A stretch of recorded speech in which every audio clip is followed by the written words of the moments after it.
Okay, in this pre-information for next Tuesday's lecture, I will be doing the first part of the growth and development lecture. And the title of this series is primarily Primate Postnatal, because we will consider a little bit of prenatal growth and development and a little bit of non-primate. First of all, I wanted to show you these diagrams which indicates some of the issues that we're going to look at in terms of growth and development. What we have on the left here are some charts of prenatal growth and postnatal growth over here. And the main thing that it demonstrates is that over the period of growth, the proportions of the body is going to change.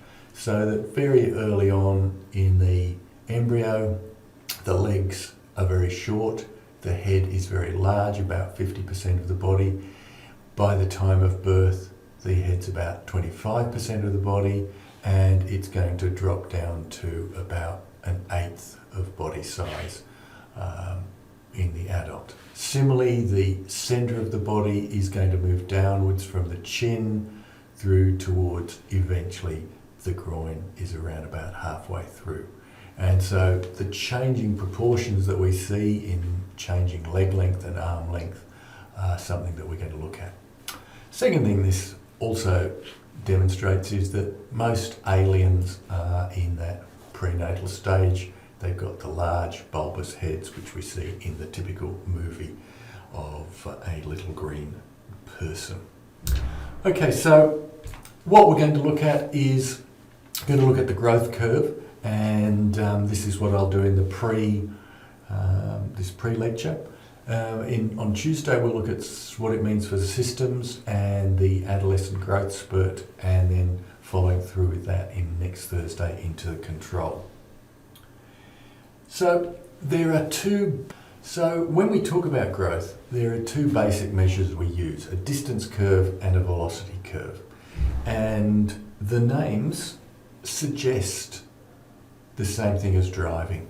If you drive from Sydney to Melbourne, there's a distance you go, and you go over that time, and you'll have different velocities at different times. We'll show that in a minute. So a distance curve is effectively probably something that you've all done, where you stand up against the wall and you measure yourself at various ages. So across the x-axis we would have the age, and then the y-axis we would have the height. And so at this age you're maybe that height, then you were that height, then you were that height, and that height.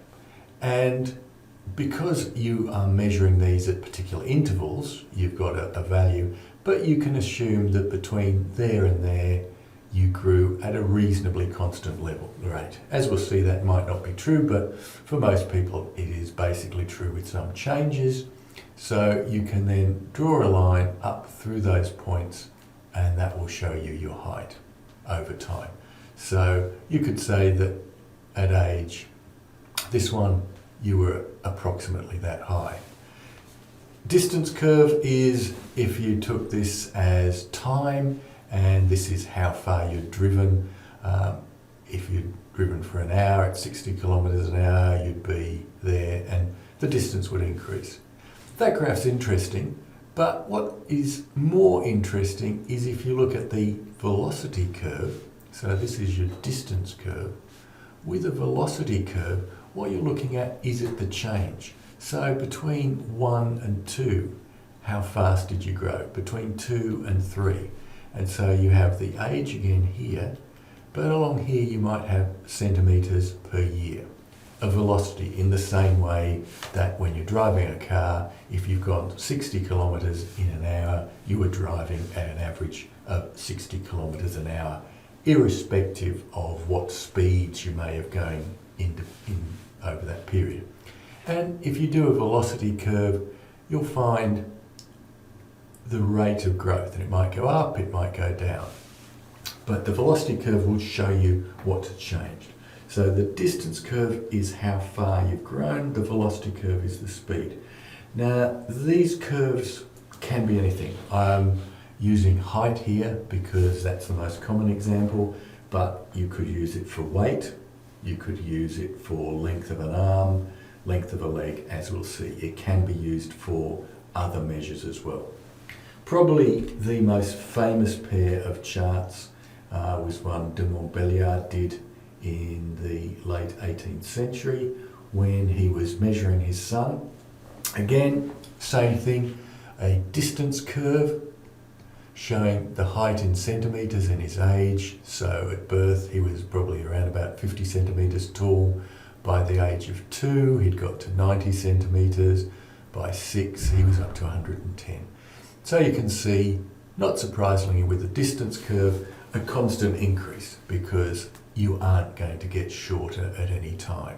You can see at some points that the angle is different, so that's a bit steeper than that one, which gives you some indications, but it's when you look at the velocity curve that you actually see the details of what's going on. So in here, at birth, in the first year of life, he was growing at the equivalent of 22 centimetres a year. Now, if you were doing it over a 6-month period, you might find that he'd grown 11 centimetres, which was the equivalent of 22 centimetres a year. It might have dropped later on, but during that first year, or that first measuring period, it was the equivalent of 22 centimetres a year. So the maximum growth rate was at birth. Drops down fairly rapidly, and from about 3 onwards to mid-adolescence, the growth rate is fairly steady, and it's at this period on the distance curve that you get a sort of a fairly steady growth up there. Then what he saw was that around the time of puberty there was a sudden increase in the growth rate, and the growth increased to around about 12 centimetres a year, and this was identified as the growth spurt. And that model that de Montbéliard gave us from the 18th century has shown to be fairly accurate. Distance and velocity curves can be used for anything. This is obviously an old system, but on the left-hand side we can see the equivalent of distance is how much data had been using in each day of the month, and you can see sudden increases at various points and then plateauing.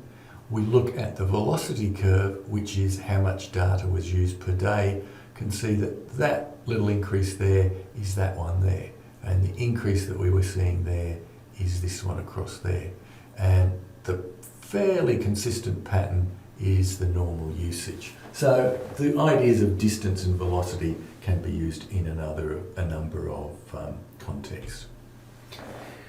When we look at actual regular human curves, we see these patterns. Again, this is our distance curve for height, showing the fairly regular pattern and then sudden increase and then plateauing. We'll talk about the difference between boys and girls in a minute. And with the velocity curve, very rapid early on, about 24 centimetres a year, dropping, plateauing in the childhood years, and then an adolescent growth spurt. So we see the same things. Growth is continuous up until the end of adolescence, when you probably do stop growing. The velocity drops during childhood, and we get the adolescent growth spurt. We see two significant features here in males and females. One is that during childhood, boys and girls are growing at basically the same rate. There's a subtle difference between them. Girls are going to be a little bit shorter than boys. And then shown here, the girls suddenly become taller than the boys for a short while. And that's when we look at the velocity curve, we can see that their adolescent growth spurt occurs earlier. So the girls, as we'll see on Tuesday, reach puberty earlier. but they also reach their peak growth earlier. They then plateau into their adult height. The boys catch up with them and then overtake them because of their later and slightly stronger growth curve. One thing I will emphasize now, and we'll emphasize it a number of times throughout this series, is that all of these ages and timings are going to be based on an average. That on average, boys are taller than girls in childhood. On average, girls will have their adolescent growth spurt earlier. What we'll see is that there's a range of when they can occur. So a girl who has a spurt later might actually have it after at an age which is older than a boy that she knows might have it. So we see a lot of individual variation. What we're talking about here is the average. And because we're talking about the average, it means that we can talk in terms of reference charts and predictions of what's going to happen. And I think I will use that, put that into a separate shorter video.